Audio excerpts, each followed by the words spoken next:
This tutorial will teach you how to invite a contact as a user, inactivate an existing contact, and request a new contact to be added in our partner portal.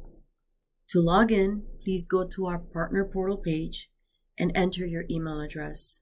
You will be prompted to check your inbox for a message with a link to access the portal.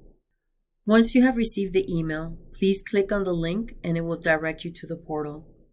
Please note that the link provided in the email expires in 10 minutes after receiving it. Once in the portal, on your left-hand side of your dashboard page, please click on the User Management option. It will take you to the Contact Management page where you will see all the contacts for your company listed. To invite a contact as a user, click on the Invite button for the contact and a window will open.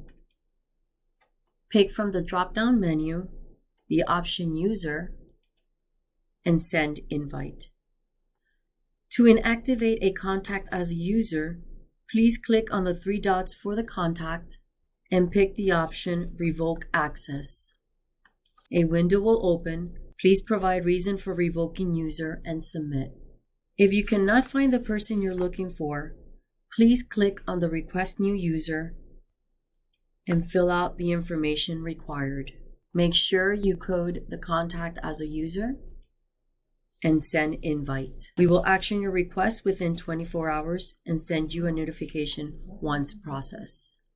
This completes our tutorial on the multi-user feature in our partner portal.